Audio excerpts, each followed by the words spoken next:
এখানে ম্যাথের কিছু গুরুত্বপূর্ণ অঙ্ক রয়েছে যেগুলো এনটিপিসি লেভেল 1 পিএসসিতে বারবার এসছে। তো সেই অঙ্কগুলো আমি কোনো পার্টিকুলার কোনো সিস্টেম বা রুল ফলো করে করছি না। আমি যেগুলো করছি সেগুলো হচ্ছে তোমাদের শর্ট প্রসেসে কীভাবে দ্রুত যে অঙ্কগুলো ম্যাক্সিমাম ছেলেমেয়েরা পরীক্ষা হলে ছেড়ে আসে সেই অঙ্কগুলো রিভাইজ দিচ্ছি। তো দেখো বলছে প্রথম অঙ্কটা কি বলছে, A B and C can do a piece of work in 20 days, 30 days and 60 days respectively. তো এ বি সিটি কাজ করে 20 দিন, 30 দিন এবং 60 দিনে। বলছে in how many days can A do the work if he is assisted by B and C on every third day. বলছে A যদি বি আর সিকে অ্যাসিস্ট্যান্ট হিসেবে প্রত্যেক 3 দিনের মাথায়, 3 দিন অন্তর না, এভরি থার্ড ডে মানে তৃতীয় দিনের মাথায় বি আর সিকে অ্যাসিস্ট্যান্ট হিসেবে কাজ করে, তবে কতদিনে কাজটি শেষ হবে বা করতে পারবে। তো বলছে এ কদিনে কাজ করে, এটি কাজ 20 দিনে, বি করে 30 দিনে, সি করে 60 দিনে। টোটাল লসগু করো, লসগু করলে কত হয় 60। তাহলে প্রত্যেক দিন এ কটা করে কাজ করে, 3 20 60 3টে করে। বি করে কটা, 30 দুগুণে 60 2টো করে। সি করে কটা, 60 60 একটি করে। তাহলে প্রথম দুদিন কিন্তু এ একা করবে, ভালো করে বোঝো। তৃতীয় দিনের দিন এ বি সি একসাথে করবে, বি সিকে সাহায্য নিয়ে করবে। তাহলে এর এগুলো 3টে করে করে, তা দুদিনে কটা কাজ করবে, 6টা কাজ। এইবার তৃতীয় দিনের দিন এ বি সি একদিনে কটা কাজ উঠতে পারে, 3 আর 2 5 আর 1 6টা কাজ। তার মানে আলটিমেটলি 3 দিনে কটা কাজ উঠলো, 12টা কাজ। তাহলে আমার তুলতে হবে কটা কাজ, 60টা কাজ। তাহলে 3 দিনে যদি 12টা কাজ ওঠে, 60টা কাজ উঠতে কদিন লাগবে? দেখো 5 12 60, 3 5 15। তাহলে 60টা কাজ উঠতে কদিন লাগছে, 15 days। ক্লিয়ার, বোঝা গেল? The two cars stop at the same time from one point two and moving along two roads to right angle to each other. একে অপরের সমকোণে যাচ্ছে। তার স্পিড 36 কিমি পার আওয়ার অ্যান্ড 48 কিমি পার আওয়ার। একটা 36 কিমি প্রতি ঘন্টা, আরটা গেল 48 কিমি প্রতি ঘন্টা। তাহলে যেটা 36 করে যাচ্ছে সেই গাড়িটা 15 সেকেন্ডে কতটা যাবে? 15 সেকেন্ড পর after 15 second the difference between them will be. তাহলে 15 সেকেন্ড পর তাদের পার্থক্য কত হবে? তা 36,000 মিটার যদি 36 সেকেন্ডে যায়, তাহলে 15 সেকেন্ডে দুটো গাড়ি কত যাচ্ছে?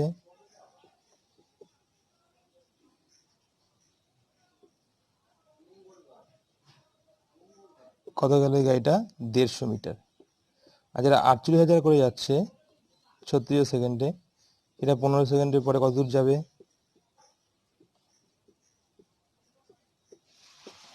200 মিটার। তো বলছে তাদের 15 সেকেন্ড পর দূরত্ব কত হবে? দেখো এটা অতিভুজ হয়ে যাচ্ছে না? অতিভুজের নিয়ম কি? অতিভুজের নিয়ম ভূমি স্কোয়ার যোগ লম্ব স্কোয়ার, √, ভূমি স্কোয়ার যোগ লম্ব স্কোয়ার। আমি এখানে 200 আর 150 আছে, আমি এটা একটা শূন্য কম ধরি, 20 স্কোয়ার যোগ 15 স্কোয়ার ধরি। তাহলে কত হচ্ছে? 400 প্লাস 225। তাহলে 625-এ বর্গমূল করলে কত হচ্ছে? 25। একটা শূন্য কম ধরেছিলাম, শূন্যটা বাড়িয়ে নিই। তাহলে 15 সেকেন্ডের পর পার্থক্য কত হবে? 250 মিটার। তো ক্লিয়ার? চলো নেক্সট অঙ্কটা দেখি। If a train run 40 km per hour, it reach its destination late by 11 minutes. But if it run 50 km per hour, it is late by 5 minutes only. The correct time for the train to cover its journey is. ওই 40 কিমি করে যদি ট্রেনটি যায়, তাহলে তার গন্তব্যস্থলে পৌঁছাতে 11 মিনিট দেরি হয়। কিন্তু যদি 50 করে যায়, তবু তার 5 মিনিট দেখো লেট হয়। বলছে সঠিক সময় কত তার জার্নিতে পৌঁছানোর, গন্তব্যস্থলে পৌঁছানোর সঠিক সময় কত? তো ট্রেনটা আমি আগে দূরত্ব বের করি। দূরত্বের সূত্র আছে গতিবেগের গুণফল, এটা মোটামুটি সকলেই জানো, বাই গতিবেগের বিয়োগফল ইন্টু সময় পার্থক্য। তো দেখো যদি দুটোই আগে পৌঁছায়, ধরো দুটো অ্যাডভান্স পৌঁছায়, সেক্ষেত্রে মাইনাস হবে। দুটোই যদি দেরিতে পৌঁছায় সেক্ষেত্রেও মাইনাস হবে। কিন্তু একটা যদি আগে পৌঁছে যায়, একটা যদি লেটে পৌঁছায়, সেক্ষেত্রে প্লাস হয়। তো দেখো এখানে দুটোই লেট, দেখো 11 মিনিট লেট আর 5 মিনিট লেট। তাহলে ডিফারেন্স কত হচ্ছে? 6 মিনিট। তা সময়ের পার্থক্য কত হচ্ছে? 6 মিনিট। তাহলে বের করো। তাহলে ডিস্টেন্স কত কিমি? 20 কিমি ডিস্টেন্স। তাহলে দূরত্ব বেরিয়ে গেল, দূরত্ব 20 কিমি। এবার ট্রেনটা যাচ্ছে 40 করে ঘন্টায়, তাহলে 60 মিনিটে যাচ্ছে কত কিমি? 40 কিমি। 40 কিমি যাচ্ছে 60 মিনিটে, তাহলে ট্রেনটির 20 কিমি যেতে কত সময় লাগবে? তার অর্ধেক, এর অর্ধেক, তাহলে 30 মিনিট। এবার ট্রেনটা 11 মিনিট লেটে পৌঁছায়, তাহলে 11 মিনিট লেটে পৌঁছালে অরিজিনাল ট্রেনটা গন্তব্যে পৌঁছাতে কত সময় লাগবে? 19 মিনিট। তো ক্লিয়ার? চলো নেক্সট পরের অঙ্কটা দেখি। বলছে a man cover certain distance on a bike. এটি ব্যক্তি নির্দিষ্ট দূরত্ব যায় বাইকে করে। হ্যাড হি মুভ 3 কিমি পিএইচ ফাস্টার, মানে 3 কিমি পার আওয়ার যদি গতিবেগ স্পিডে যায়, he would have taken 40 minute less, তাহলে 40 মিনিট কম লাগে। ইফ হি হ্যাড মুভ 2 কিমি পার আওয়ার স্লোয়ার, যদি সে 2 কিমি প্রতি ঘন্টায় মানে দ্রুত কম যায়, সেক্ষেত্রে তার কি বলছে? If he would have take 40 minutes more, তাহলে 40 মিনিট বেশি লাগে। মানে 2 কিমি পার ঘন্টা গতিবেগে কম গেলে সেখানে 40 মিনিট বেশি লেগে যায়। বলছে find the distance and original speed, তাহলে দূরত্ব এবং প্রকৃত গতিবেগ চেয়েছে। তো এক্ষেত্রে আমরা কি করি? গতিবেগ বের করে নিই, স্পিড। তো গতিবেগ বের করার সূত্র কি? দেখো, 2 গতিবেগের গুণফল বাই গতিবেগের যোগফল। আমি এখানে যেহেতু 3 কিমি গতিবেগে যাচ্ছে, বেশি বাড়াচ্ছে, আর 2 কিমি স্লোয়ার যাচ্ছে, তা ধরে নিলাম গতিবেগ 3 আর 2। তো গতিবেগ গুণফল বাই গতিবেগের বিয়োগফল, এখানে বিয়োগফল করো,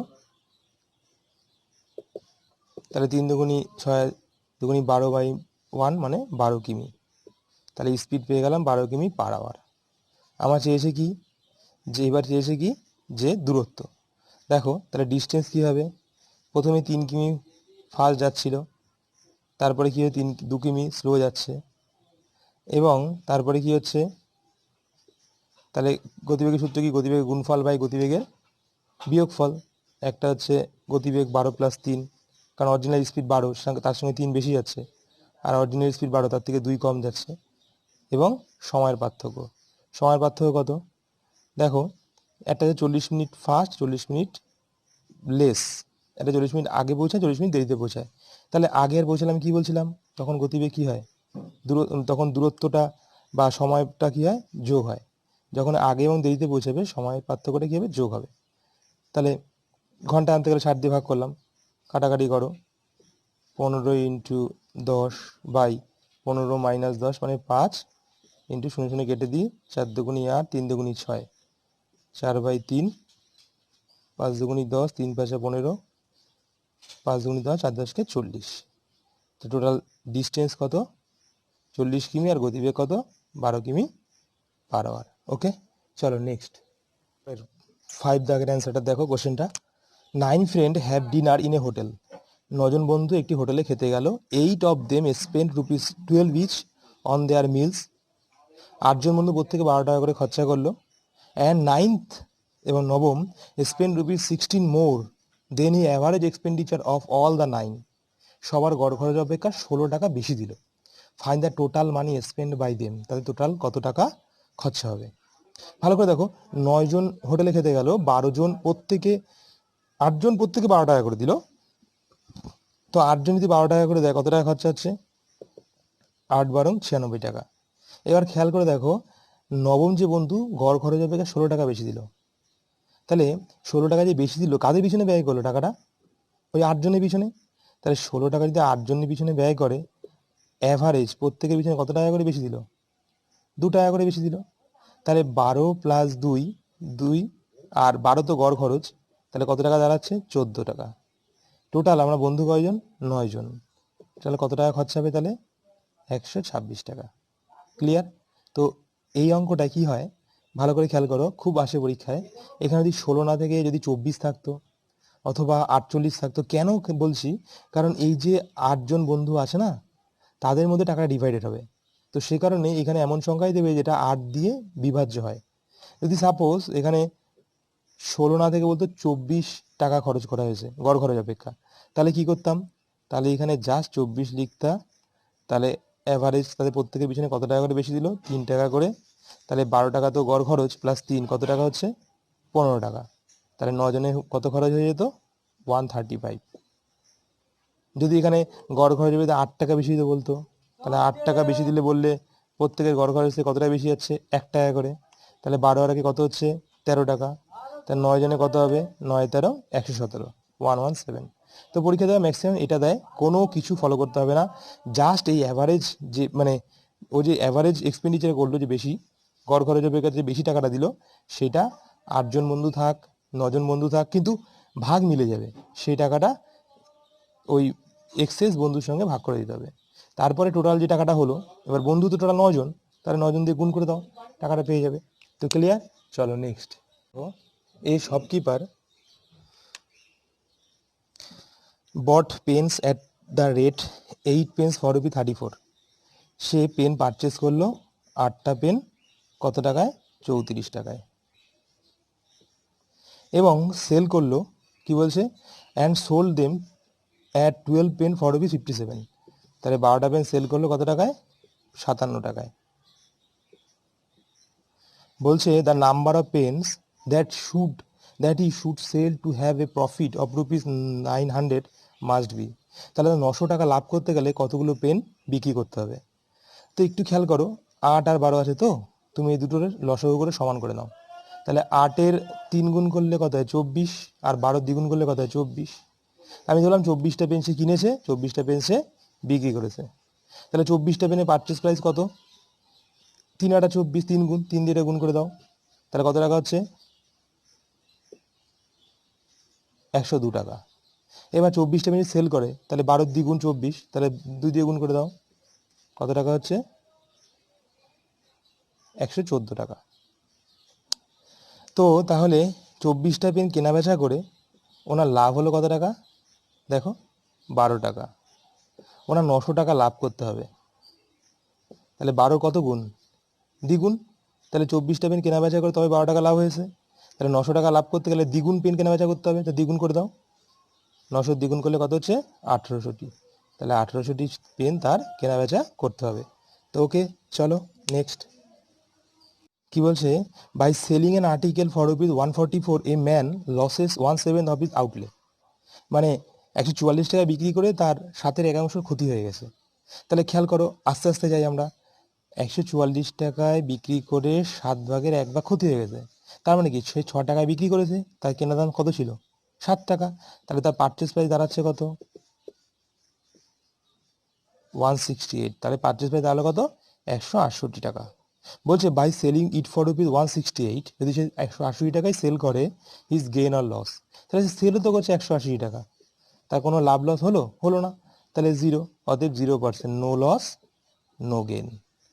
তাহলে তার কোনো লাভ বা অথবা লস হলো না। তো ক্লিয়ার? চলো নেক্সট। এই এ অ্যান্ড বি আর দাগেটা, A and B can finish a work in 10 days। A আর বিটি কাজ করে 10 দিনে, হোয়াইল পাশাপাশি B and C can do it in 18 days। B আর সি করে 18 দিনে। A start the work, A কাজটা আরম্ভ করলো, ওয়ার্ক ফর 5 days, কিন্তু 5 দিন কাজ করলো। Then B work for 10 days, কিন্তু বি 10 দিন কাজটা করলো। অ্যান্ড রিমেনিং, বাকি কাজ, work finished by C in 15 days, বাকি কাজ সি শেষ করলো 15 দিনে। In how many days could C alone have finish the whole work. তাহলে সি যদি একা কাজটি করতো তাহলে কতদিন সময় লাগতো। তাহলে দেখো, এ বি কদিনে করছে 10 দিনে, বি সি কতদিনে করছে 18 দিনে। টোটাল লসগু করো, 10 আর 18 লসগু করলে কত হয় 90।